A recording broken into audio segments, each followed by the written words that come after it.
Muito bem, boa tarde a todos. Vamos dar início ao nosso 28º webinar do Print, né? O nosso encontro, né, das semanais aqui, em que os nossos professores, os nossos alunos que têm uma experiência no exterior com financiamento da CAPES por meio do Print ou outro tipo de financiamento, a oportunidade da gente capilarizar aquilo que foi desenvolvido, né? Deixar que a comunidade universitária e externos à universidade que se interessem por algum tema específico, né, saibam com uma linguagem, claro que técnica científica, mas com bastante clareza e simplicidade aquilo que os nossos professores estão desenvolvendo, as equipes de pesquisa, as redes de pesquisa em que estão integrados e contribuindo, né, a nossa contribuição individual e institucional com o desenvolvimento da ciência, com o desenvolvimento da tecnologia naquela área de conhecimento e em temas transversais, que são aqueles temas que caracterizam o nosso projeto de internacionalização. A universidade definiu alguns temas que podem ser abordados de maneira diferente, de acordo com a especificidade de cada área, né? Nós temos desenvolvimento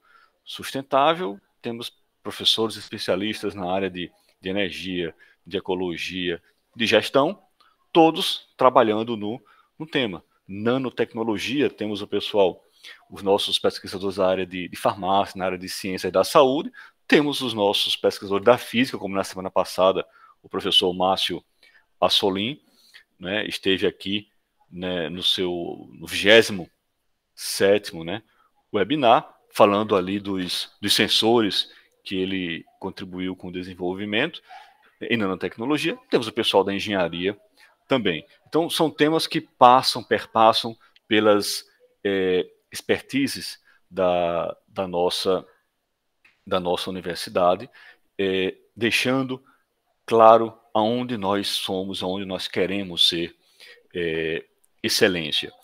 É evidente que a universidade fez uma ampla discussão e, pelos resultados que nós estamos colhendo, que nós estamos observando, claro, é perceptível que foram temas muito bem escolhidos, né, que estão sendo trabalhados dentro da perspectiva de cada pesquisador, mas que está ajudando muito na nossa consolidação científica, no aumento do nosso fator de impacto científico institucional, no aumento das colaborações internacionais.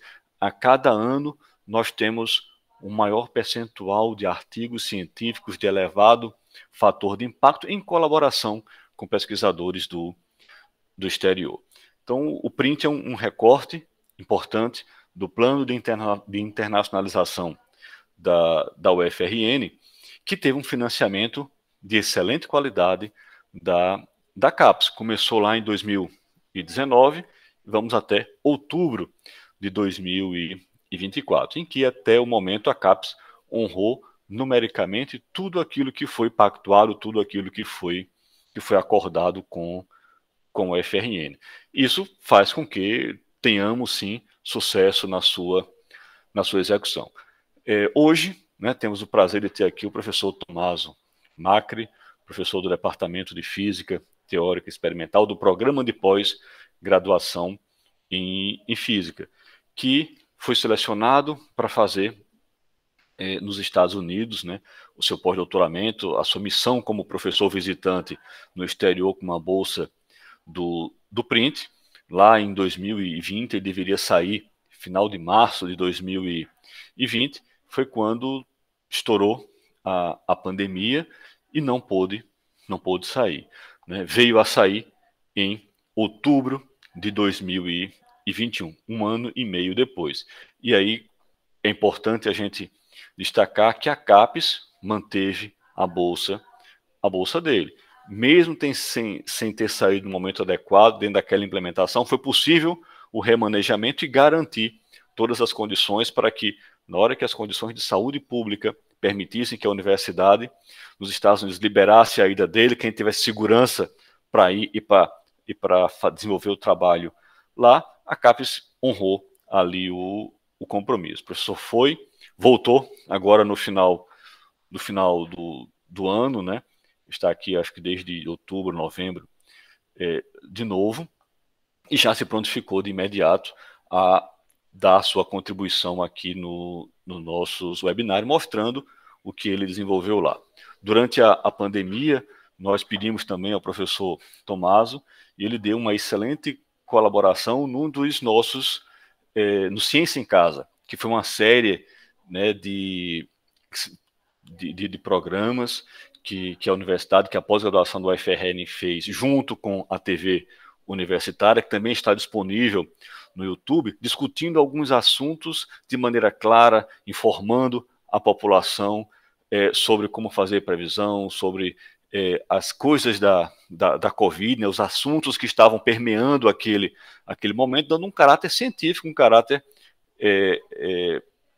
técnico, né, aquelas discussões. O professor Tomaso ajudou numa das discussões lá sobre previsão, né, modelos para que a gente pudesse verificar modelos de difusão, modelos matemáticos, onde é que o vírus chega, como é que a gente faz para evitar a sua propagação, né, como é que a gente consegue fazer previsão de até onde nós vamos, né, que são modelos não muito simples, né, como talvez modelos de previsão climática, né, assim, que tem uma incerteza, e quanto mais próximo a gente chega, melhor é a qualidade daquela previsão, e claro que depende também muito das informações climáticas que a gente tem, né, quanto mais dados de temperatura, de umidade, de pressão, de movimento de vento a gente consegue coletar, mais fácil é a gente alimentar o modelo matemático e ter as informações. Então, professor Tomás, muito obrigado também por aquele momento, pela sua sempre presteza, né, em contribuir com a universidade, em divulgar, né, de maneira muito clara a ciência, a boa ciência desenvolvida na nossa universidade. Com a certeza de que desenvolvimento científico é algo que nunca tem fim, né? É aquela casa que a gente vai construindo, colocando um tijolinho acima do outro, mas que a parede sempre vai crescer, né? Sempre vai precisar. E sempre que ela vai ficando mais alta, a gente às vezes precisa fazer novas colunas, né, para que ela suporte todo aquele peso. O conhecimento científico, ele cresce constantemente, né? Talvez com a tendência ao infinito, né? É isso que a gente sempre busca, conhecer mais para poder contribuir com a sociedade em novos medicamentos, em novas técnicas de saúde, novas técnicas de imagem para que a gente consiga detalhar mais e atingir, né, determinadas doenças, para que a gente consiga fazer uma previsão climática mais adequada e saiba, por exemplo, o que plantar, quando plantar com bastante antecedência, qual o melhor local de fazer aquele plantio, desenvolvimento de ciência e tecnologia na área de energia. Nós estamos em um momento de transição energética, em que a matriz energética mundial está mudando. E temos demandas, né? Energia, carros elétricos, a redução da utilização de combustíveis fósseis, começamos a usar mais energias renováveis, vinha tecnologia de hidrogênio, agora o hidrogênio verde, que vem de muito tempo, né? Mais de 30 anos que se desenvolve células a combustível, mas ainda temos muito a fazer até que isso esteja implantado, inserido no nosso dia a dia, como estão hoje os telefones, os smartphones, né? Daqui a pouco os carros a hidrogênio, né? Os meios de locomoção, talvez em massa, né? Trens, caminhões, né? possam utilizar. Isso é passo a passo. E com uma contribuição não de uma universidade, não de um pesquisador, mas de uma rede de pesquisa em que um está apoiado no trabalho do outro, né? Então, vamos passar então a palavra ao professor Tomaso, já agradecendo a disponibilidade dele estar aqui, né, e mostrar o que é que foi feito com essas oportunidades do exterior do trabalho que ele começou a desenvolver. Boa tarde, Rubens, boa tarde a todos. É um grande prazer poder participar dessa iniciativa. Eu gostaria de apresentar uma breve apresentação e gostaria só de perguntar se você está conseguindo ver a minha tela, só para confirmar. Agora sim, Tomás, apareceu. Excelente, excelente, excelente. Então, eu concordo 100% com as colocações do professor Rubens sobre a importância desta iniciativa da CAPES, em colaboração com a FRN, e, obviamente, com todo o apoio do programa de pós-graduação e da Pró-Reitoria de Pós-Graduação da Universidade. Eu pude participar dessa iniciativa somente no final de começar esse período de professor visitante no exterior, em particular nos Estados Unidos, na Universidade de Harvard, somente em outubro de 2021, por causa da pandemia. Durante a pandemia, justamente, a nossa atividade, a minha atividade de pesquisa nunca parou. Obviamente, ficamos interessados também em acompanhar com uma postura muito científica o andamento da pandemia, tentando informar e, primeiro, obviamente, da forma mais completa possível e também da forma mais interdisciplinar possível, porque a pandemia nos afetou como pessoas, mas também como cientistas. Tivemos uma contribuição muito grande, fomos afetados muito pelas chamadas fake news, e eu acho que o papel de cientistas como físicos, como matemáticos, como pesquisadores na área de estatística, na área obviamente, das áreas da saúde, foram essenciais, foram cruciais para poder enfrentar da forma mais informada este período que foi muito difícil, não somente do ponto de vista científico, mas também do ponto de vista da nossa saúde mental. Então, hoje eu gostaria de comentar um pouco sobre as atividades que foram desenvolvidas ao longo dos últimos 12 meses, no contexto da iniciativa do PRINT, do CAPES Print. A minha área de pesquisa que eu trabalhei foi é, é chamada de simulação quântica. Irei explicar um pouco mais de que se trata. Gostaria primeiramente de colocar algumas informações básicas, ou seja, qual foi o output dessa iniciativa. Eu acredito que certamente se trata de um projeto estratégico na área das tecnologias quânticas, e na forma mais ampla possível. Irei apresentar também alguns dados sobre o andamento e a possibilidade de financiamento, oportunidades de financiamento nessa área. O projeto que eu desenvolvi num contexto da simulação quântica é um projeto que tem uma natureza intrinsecamente interdisciplinar e com forte apelo experimental, porque há muitas colaborações em andamento com pesquisadores que são teóricos, mas também com pesquisadores que têm laboratório de pesquisa em que é possível realizar algumas das pesquisas ou algumas das teorias que a gente desenvolveu. E, obviamente, isso permitiu a meu grupo também de estabelecer colaborações mais fortes do ponto de vista nacional, mas também internacional. Isso, obviamente, influenciou muito positivamente também a formação de recursos humanos de nível de pós-graduação. Temos, em paralelo, obviamente, a essa iniciativa do CapEsprint, também a oportunidade de financiar como grupo bolsas no nível de pós-graduação, graças ao recurso da Fundação chamada de Serra Pilheira, que beneficiou o meu grupo com financiamento de até R$ 1 milhão ao longo de 3 anos. E, obviamente, os resultados que eu irei apresentando foram desenvolvidos não somente por mim, mas também em colaboração com o meu grupo, e graças a essa iniciativa de financiamento. E, em paralelo, principalmente agora que está terminando, digamos, estamos numa fase diferente, mas talvez um pouco mais tranquila da pandemia.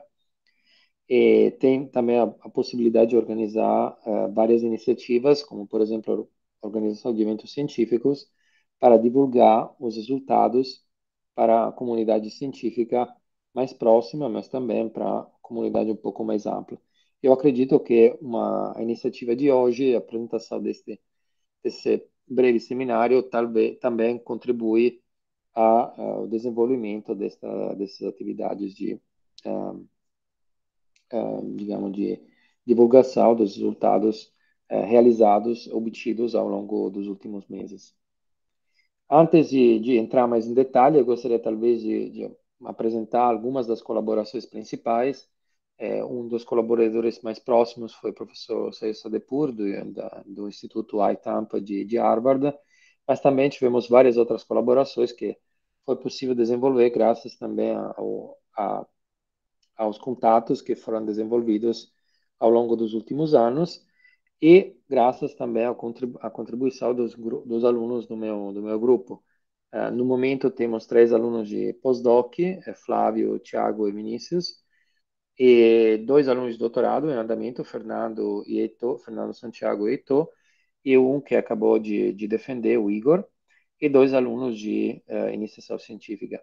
Obviamente, de novo, eu gostaria de ressaltar a contribuição fundamental desses alunos ao longo dos últimos anos, que foram muito difíceis para continuar administrando as atividades do grupo, mas também mantendo um foco muito forte nas atividades de pesquisa. E eles certamente são pessoas fantásticas para poder colaborar, para poder enfrentar esses desafios.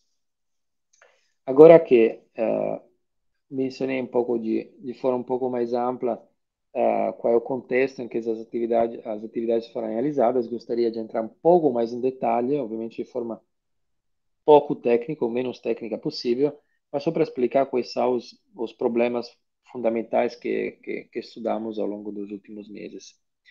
Um dos problemas que eu me interessei com mais profundidade foi esse problema da simulação quântica. A expressão simulação quântica contém 2 palavras chave, que são simulação, que significa tentar reproduzir de forma controlada um fenômeno físico que a gente não consegue estudar de forma detalhada em contexto experimental, e a palavra quanto, da palavra quântica, simulação quântica, que se refere ao mundo quântico, ou seja, ao contexto dos sistemas, geralmente, que contém muitos graus de liberdade, ou seja, muitos parâmetros, se a gente quiser definir dessa forma, mas muito informal, que são controlados pelas leis da chamada mecânica quântica, que é uma teoria que foi desenvolvida no começo do século XX por um conjunto de cientistas muito amplos e muito conhecido na física. Um deles foi, que também se tornou prêmio Nobel da física algumas décadas atrás, é o Richard Feynman, que foi o primeiro que, em 1982, formulou, criou as fundamentos desse fenômeno, desta área de pesquisa chamada de simulação quântica. Quais são os desafios que temos hoje em dia para estudar sistemas chamados sistemas quânticos?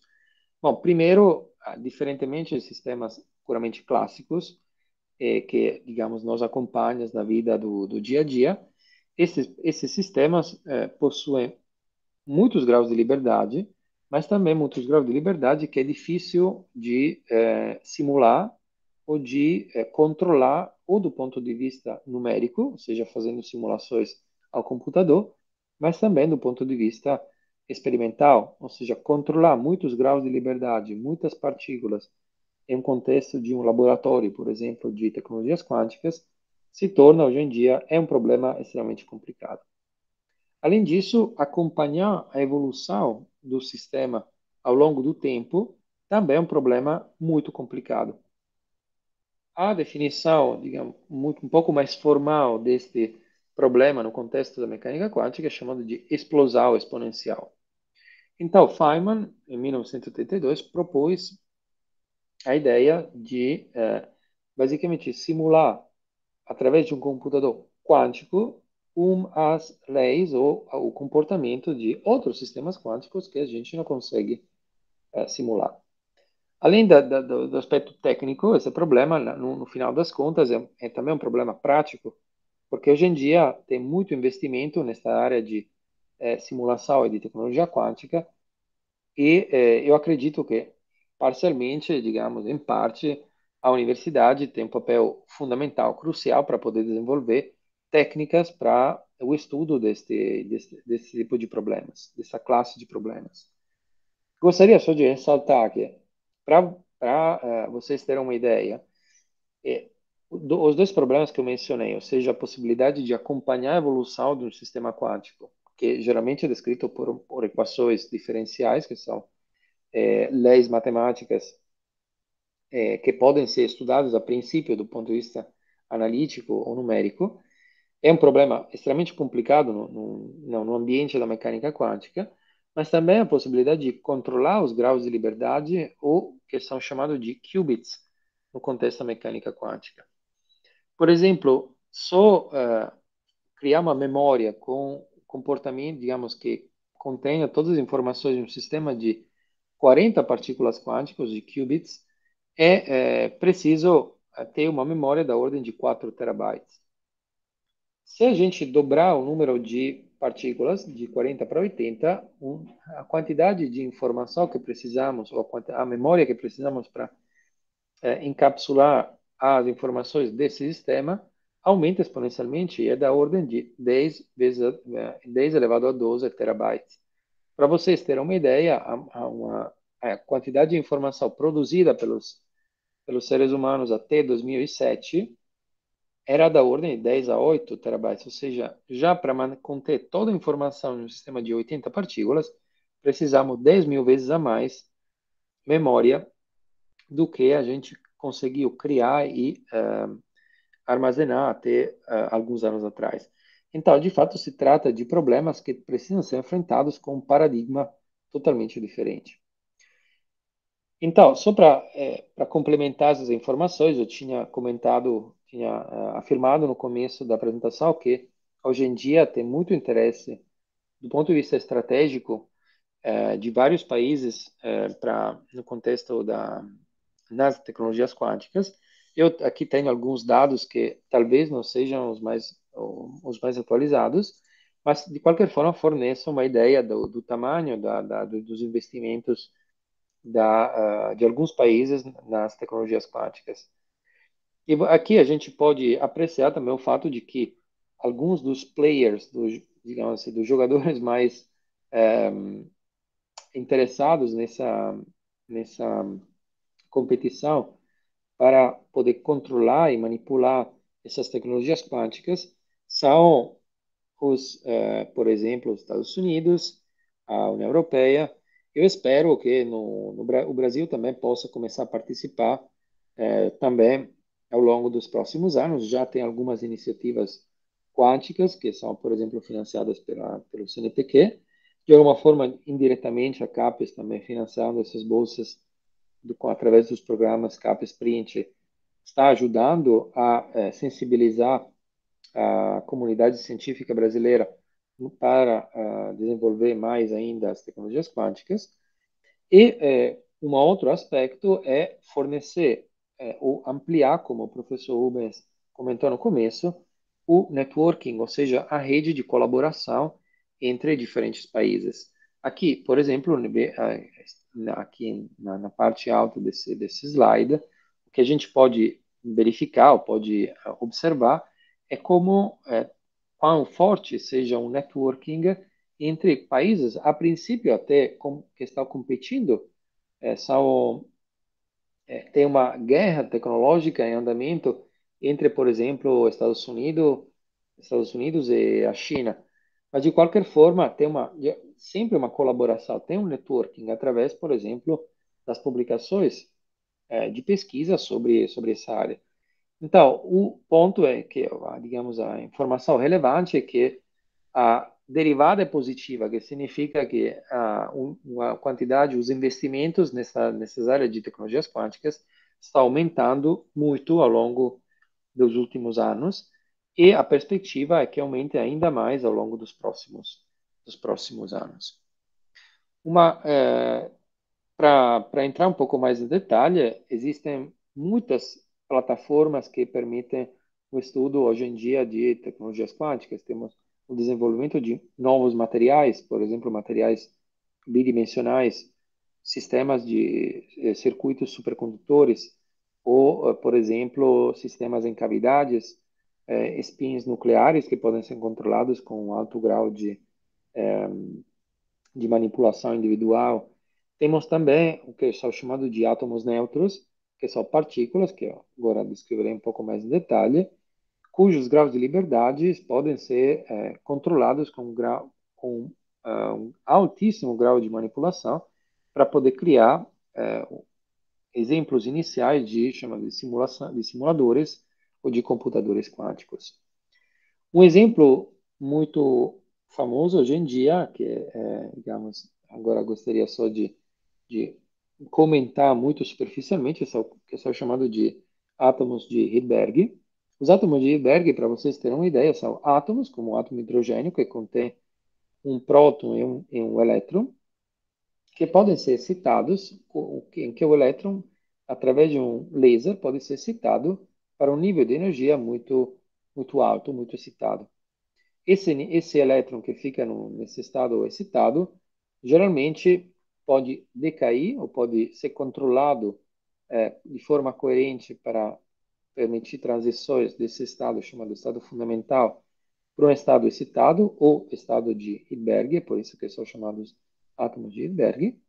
E o tamanho característico desses átomos, como vocês podem apreciar nessa figura, é enorme, até da ordem de 250 nanômetros, ou seja, até o dobro do que o famoso coronavírus, que é a causa principal desta pandemia, ainda em andamento, possui. Vocês veem que o raio de um átomo de Rydberg pode conter até dois átomos, dois vírus da Covid.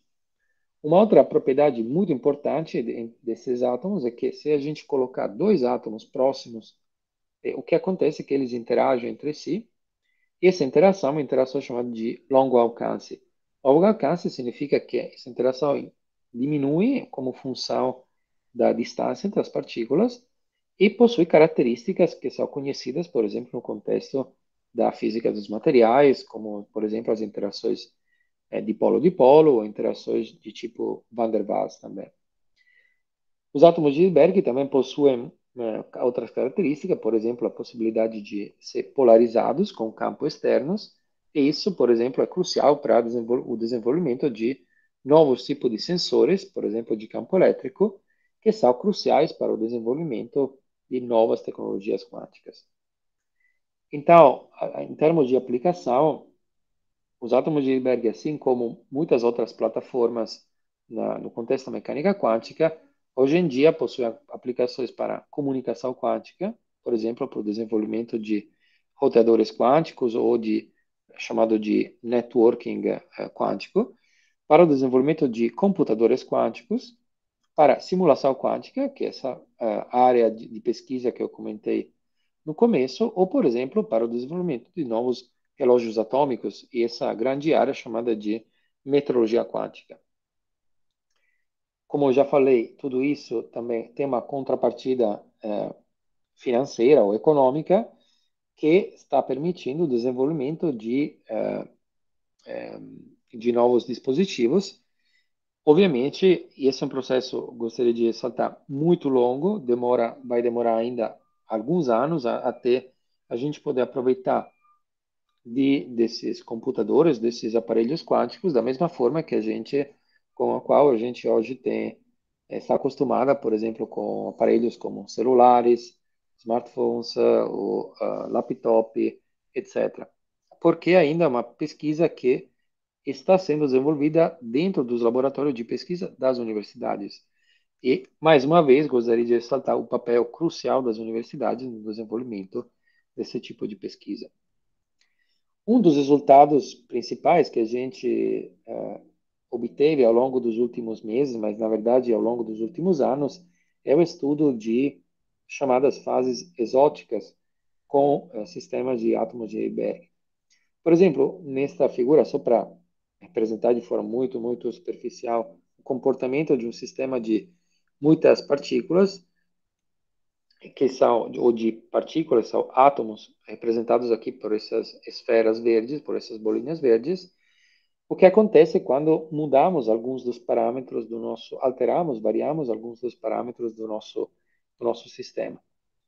Neste caso, o que a gente está observando é uma fase puramente fluida do nosso sistema, ou de gás. É um gás de partículas que são, a princípio, fracamente interagentes. Mas se a gente puder controlar, como de fato é possível no laboratório, o que a gente observa, a interação, se aumentarmos a interação, essas partículas começam a se organizar. Existe um fenômeno chamado de self-organization, ou a formação de pattern, que é muito comum, por exemplo, no contexto da biofísica, por exemplo, na formação de fases exóticas, como, por exemplo, os stripes, que acontece também, por exemplo, nos supercondutores, entre outros sistemas, ou, por exemplo, de fases de quase cristal, que é uma nova fase da matéria que foi descoberta somente algumas décadas atrás.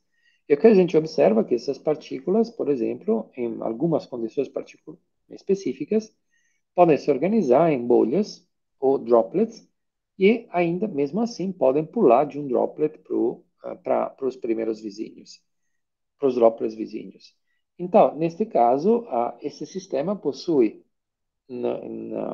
duas propriedades simultaneamente, que é aquela de formar um sólido, ou seja, uma array regular de droplets, ou seja, de gotas, como acontece, por exemplo, em um sólido cristalino, mas também o fato dessas partículas poderem se mover basicamente livremente entre um droplet e os primeiros vizinhos, que é uma propriedade tipicamente associada aos fluidos. Então, a combinação de propriedades sólidas e fluidas ao mesmo tempo faz com que esse sistema tenha sido chamado na literatura pelos físicos de supersólido, ou seja, uma propriedade de ser fluido e também sólido ao mesmo tempo. Se a gente controlar e aumentar ainda mais as interações desse sistema, a gente vai quebrar de alguma forma essa propriedade de super solididade e o sistema se torna um sólido normal. Então, a gente mudando, controlando alguns dos parâmetros do nosso sistema, é, podemos basicamente criar uma transição entre uma fase fluida ou de gás para uma fase de sólido, passando através de uma fase intermediária chamada de supersólido, que é um tópico basicamente muito bem estudado, que está sendo muito estudado na comunidade da física atômica e molecular, mas também no contexto da física da matéria condensada. E só para ressaltar a conexão com a física com a biofísica, esses sistemas que eu acabei de introduzir, que são o sistema chamado de átomos de Hilbert, tem uma contrapartida puramente clássica, que são, por exemplo, alguns tipos de polímeros ou de moléculas que possuem interações muito semelhantes àquelas que eu acabei de descrever dos átomos de Hilbert e apresentam fases exóticas bastante peculiares, como, por exemplo, essas fases de quase cristal, que vocês podem observar parcialmente através dessa figura que foi extraída a partir deste trabalho de 2014. Obviamente, tudo isso nos deu muito impulso para estudar muitos outros fenômenos, que não tenho agora, eu acho que não é o momento para poder comentar em detalhe, porque deveria discutir de vários pontos técnicos com relação a esses sistemas, mas, assim, o ponto crucial é que o desenvolvimento dessas teorias é crucial também para poder nos permitir de ter um contato mais próximo com muitos grupos experimentais. E alguns desses experimentos estão sendo realizados ou no Brasil ou também no exterior. E temos, felizmente, uma rede de contatos muito sólida com colaboradores brasileiros e internacionais para o desenvolvimento experimental de algumas das teorias que eu acabei de apresentar, como, por exemplo, o desenvolvimento o estudo da fase supersólida, assim como fases da matéria, como, por exemplo, essa fase de filamentos ou dessas gotas, chamadas de gotas ou gotículas quânticas. Enfim, eu gostaria de voltar só para o slide inicial para comentar, basicamente, que o trabalho que foi desenvolvido ao longo dos últimos meses, assim como o trabalho que está sendo desenvolvido neste momento pelos membros do meu grupo, está sendo crucial. Esta foi, digamos assim, foi possível graças a um conjunto de agências financiadoras, que são agências como CAPES e CNPq, ou agências ou fundações como a Fundação Serra Pilheira, assim como com o apoio do programa de pós-graduação e da Pró-Reitoria de Pós-Graduação. Eu acredito que, aproveitando o máximo possível destas colaborações e de todo o networking de pesquisa que estamos conseguindo desenvolver, certamente teremos um impacto no nível de universidade, mas também do ponto de vista um pouco mais amplo, no nível, eu diria, brasileiro, para poder conseguir mostrar que o Brasil existe no mapa das tecnologias quânticas e que nós, como pesquisadores, temos um papel fundamental para o trabalho que está sendo feito no contexto de simuladores quânticos, de computadores quânticos e de outros dispositivos que se baseiam nas leis da mecânica quântica. Com isso, acredito, Rubens, ter mais ou menos finalizado a minha apresentação, como comentei, apresentação muito assim, global sobre as atividades desenvolvidas ao longo dos últimos meses. E, obviamente, caso tiver alguma curiosidade específica pelos alunos ou por outros colegas sobre as atividades do meu grupo, eu gostaria de sugerir para esses alunos ou professores entrar em contato diretamente ou comigo ou com algum membro dos membros do meu grupo de pesquisa que se encontra no Departamento de Física Teórica Experimental da nossa universidade. Com isso, eu gostaria de finalizar, então, de terminar essa breve apresentação.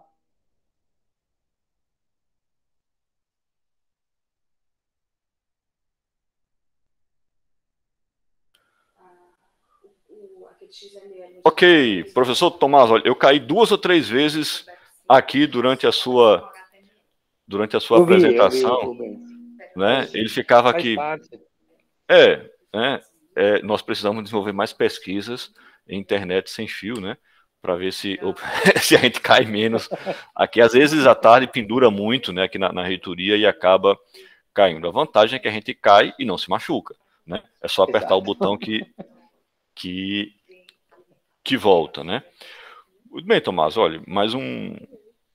Eu caí, mas eu acompanhei a sua apresentação. Foram 1 ou 2 minutinhos lá entre cair e voltar, né? Sim, E ficou assim muito muito claro, né?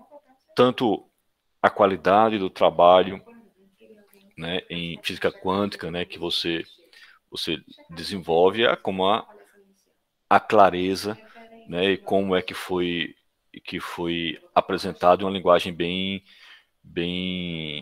simples, sem deixar de ser técnica, né? Quantos alunos de doutorado estão envolvidos nesse projeto, Tomás? então, o meu grupo no momento conta com 3 alunos de pós-graduação, 3 pós-doc, desculpa, 3 alunos de pós-doc, Hum, e que também estão sendo financiados, gostaria só de ressaltar, com bolsas da CAPES. A gente, como grupo de pesquisa, aplicou ao longo dos últimos anos para diferentes projetos de cooperação bilateral entre o Brasil e a Holanda, Brasil e a França, assim como o Brasil e a Suécia. E, graças a esses projetos de cooperação, eu pude basicamente fornecer as oportunidades para os alunos do meu grupo, alunos de graduação, de doutorado e de Doutorado. pós-doutorado, para eles poderem passar um ano ou 9 meses No exterior. no exterior, enquanto eu estava desenvolvendo as atividades de pesquisa nos Estados Unidos.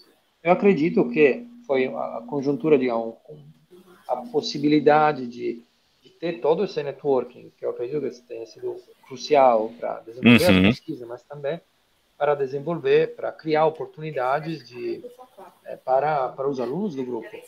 Então, nesse sentido, eu acho, novamente, eu gostaria de ressaltar o papel fundamental da Pró-Reitoria para o desenvolvimento também da parte mais burocrática, que às vezes se torna muito complexa no momento de assinar acordo de cooperação internacional com universidades no exterior. E, no momento, temos a sorte também a iniciativa de ter criado um networking muito sólido. Eu espero que esse networking possa ser útil também para outros É. pesquisadores, não somente da física, mas também de outras áreas dentro da universidade. Essas redes são muito importantes e elas ficam após o financiamento, né? Acho que essa construção, tanto a criação de novos como a consolidação, é um dos nossos objetivos, e que ele passem a ser institucionais, né? Outros professores entram, alguns saem, as pessoas se aposentam, os temas às vezes vão se ajustando, né, ao longo do tempo, ao longo do financiamento, ao longo da necessidade científica, mas a semente foi plantada lá atrás, né? Muito bem. Alcio, quer fazer algum questionamento ao professor Tomaso?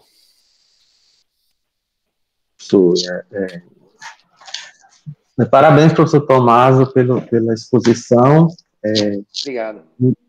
A minha questão, ou a minha provocação, vai no caminho não da área específica do conhecimento, mas da área da educação, da formação docente, que é a minha área de pesquisa, mas tomando esse ponto que o professor Rubens destacou e que na sua apresentação, no meu ponto de vista, também é evidente que e essa evidência se dá quando o senhor nomeia e coloca todos os seus pós-doc, doutorandos e alunos de IC, né, de iniciação científica.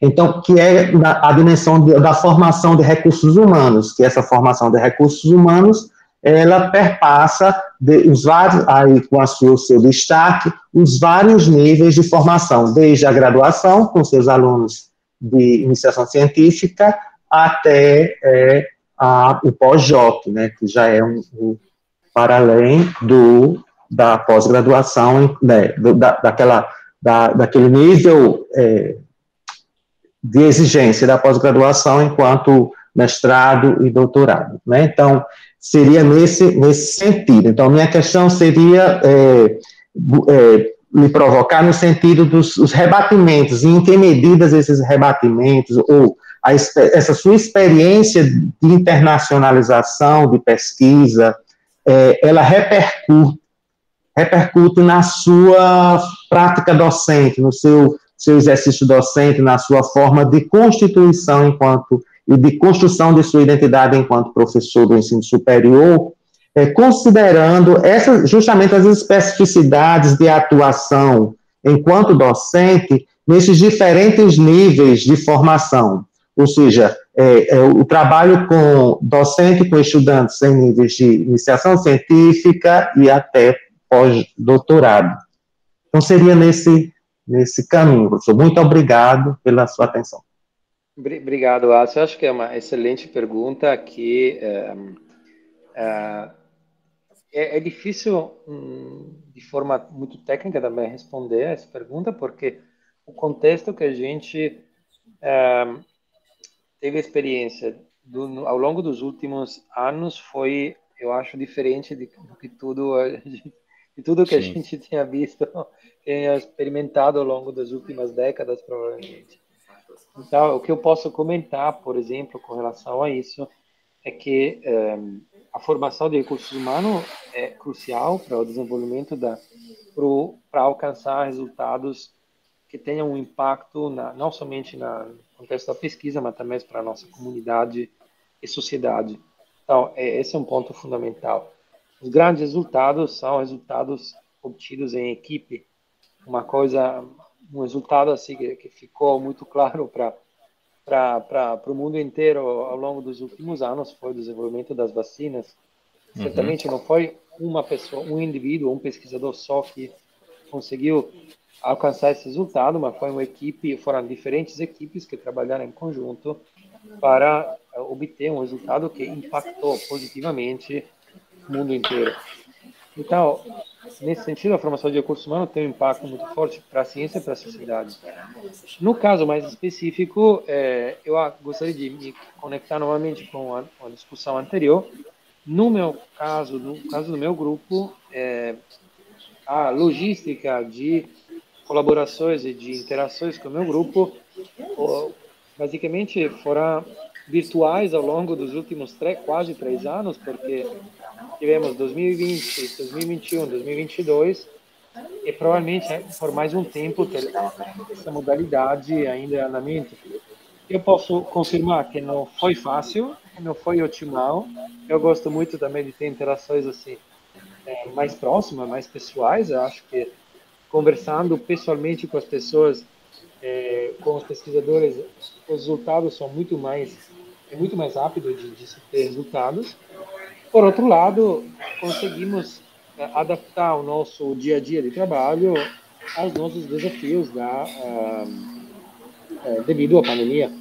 Eu acho que a universidade também, nesse sentido, conseguiu fornecer todo o apoio em termos de infraestruturas de pesquisa, também como por exemplo o Google Meet, que descobrimos magicamente ao longo do começo da pandemia. Eu acho que tivemos sorte em conseguir manter um relacionamento bom entre os alunos e obviamente a instituição, mas também manter o foco para o desenvolvimento dessa linha de pesquisa, dessa área de pesquisa.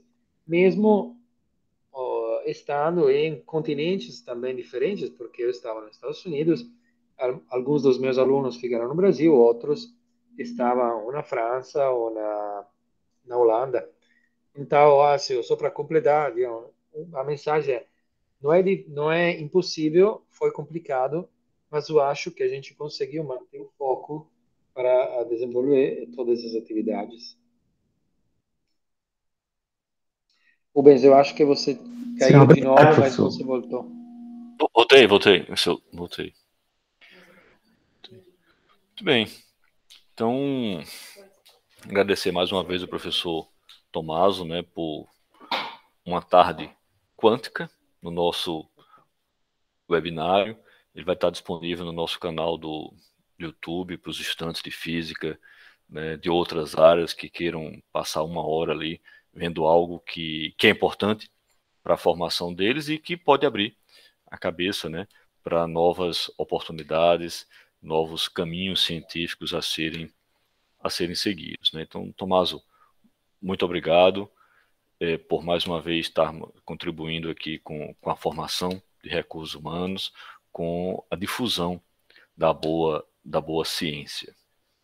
Muito obrigado, Rubens, Alcio e também para todos na nossa universidade. Muito obrigado e boa tarde. Boa tarde, até a próxima quinta-feira. Até.